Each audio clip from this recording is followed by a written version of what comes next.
हाँ okay guys, there was some interruption. तो हम इनकम स्टेटमेंट में थे। तो इनकम स्टेटमेंट के अंदर आप क्या करते हैं, रेवेन्यू और एक्सपेंस को सेट ऑफ करने के बाद आप इनकम स्टेटमेंट जो है ना वो बनाते हैं। तो इस इनकम स्टेटमेंट के अंदर आप जो है ना वो चेक करते हैं इसको परफॉर्मेंस को देखते हैं कंपनी के प्रॉफिटेबिलिटी यानी उसके प्रॉफिट लॉस को चेक करते हैं।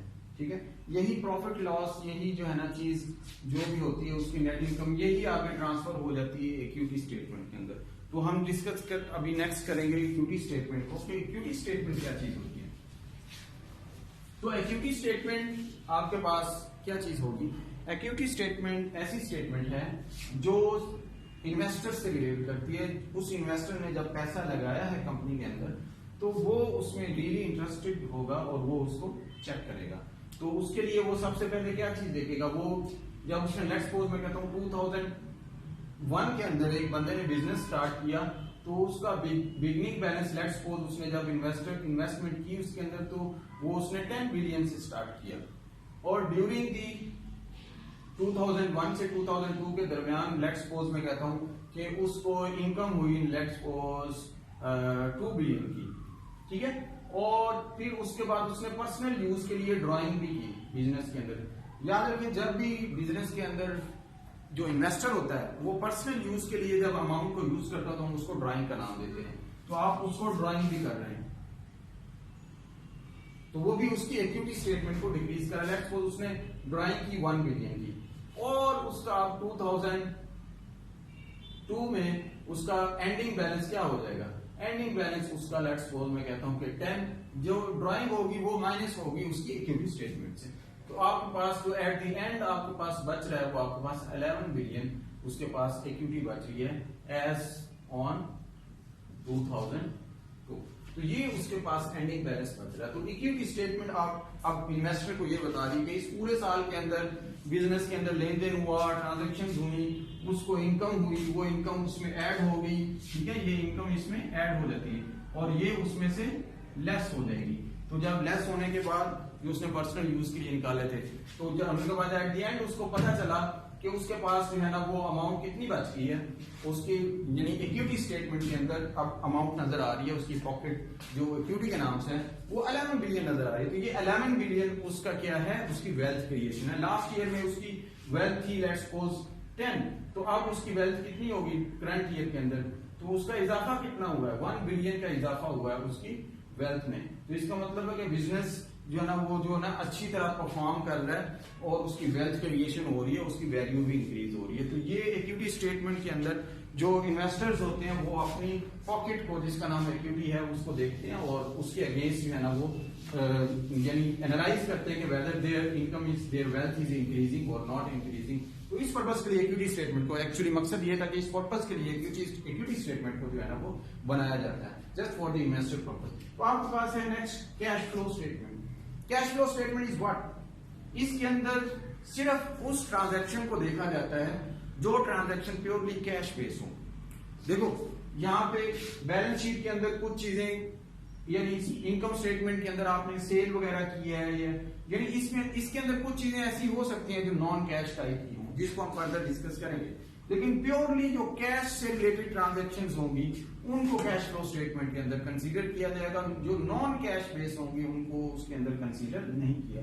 जिनका लेन देन कैश पे नहीं होगा, उधार पे होगा या ऑन अकाउंट होगा या ऑन क्रेडिट होगा तो उसको हम कैश फ्लो स्टेटमेंट के अंदर शामिल नहीं करेंगे।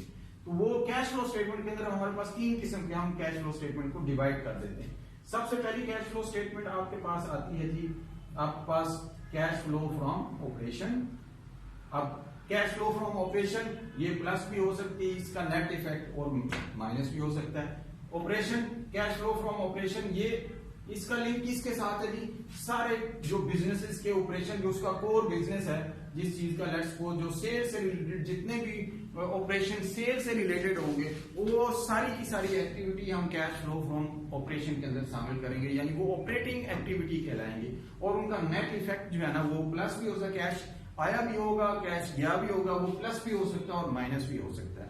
तो सारी एक्टिविटी जो सेल और ऑपरेशन से रिलेटेड होंगी वो कैश फ्लो फ्रॉम ऑपरेशन के अंदर हम शामिल करेंगे। ओके गाइस, नेक्स्ट हम जो है ना वो इसके अंदर एक और कैश फ्लो जिसको हम cash flow from financing activity कहते हैं। Cash flow from financing activity के अंदर हर वो पैसा जो हमने फाइनेंसिंग पर्पस के लिए यूज किया है, लेट्स सपोज बैंक से लिया है, लेट्स सपोज मैंने पैसा शेयर सेल करके पैसा इकट्ठा किया है, या मैंने बैंक को वापस लोन पे करना है, या मैंने शेयर बाय बैक करने, रीपरचेज करने, तो या मैंने डिविडेंड देना, या मैंने इंटरेस्ट देना, वो सारा पैसा जो मैंने फाइनेंसिंग एक्टिविटी के ऊपर खर्च किया है, लिया है या दिया है, तो वो सारा पैसा cash flow from financing activity के अंदर आएगा। तो उसको हम कैश फ्लो फ्रॉम फाइनेंस कहेंगे। उसका जो नेट इफेक्ट है, यानी कुछ आया होगा कुछ गया होगा, उनको प्लस माइनस करने के बाद जो एंड होगा वो रिजल्ट या तो प्लस भी हो सकता है माइनस भी हो सकता है। अब थर्ड एक्टिविटी है cash flow from investing activity.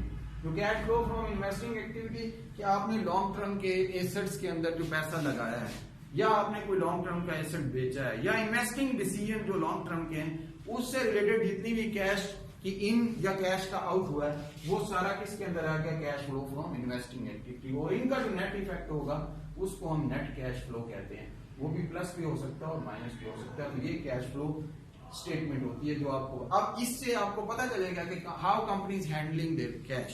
So some people they are really interested to observe whether the company is efficiently managing their cash or not. So if they want to observe, they will go directly to the cash flow statement and they will analyze and they will visualize whether the company is handling in a good way the cash flow or not.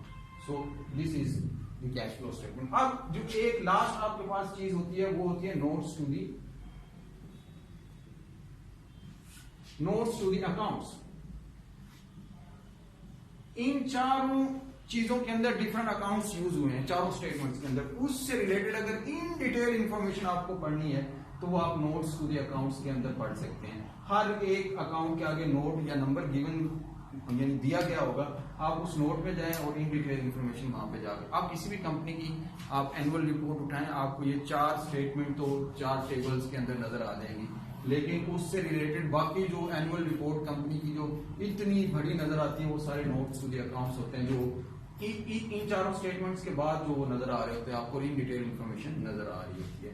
तो ये है हमारे पास guys financial statements जो कि company की worth, company की profit and loss, equity की increase और डिक्रीज और प्योरली कैश रिलेटेड ट्रांजैक्शन को जो है ना वो डिस्कस करती हैं, जिसको हम फाइनेंशियल और इनको एक इंटरनेशनल स्टैंडर्ड जिसे हम IASB या गैप को फॉलो करते हुए GAAP गैप को फॉलो करते हुए जो है ना वो क्या किया जाता है, डिस्क्लोज किया जाता है। और everywhere everybody can understand that financial statement. On behalf of that, they can analyze the firm and they can pass any comments related to the firm.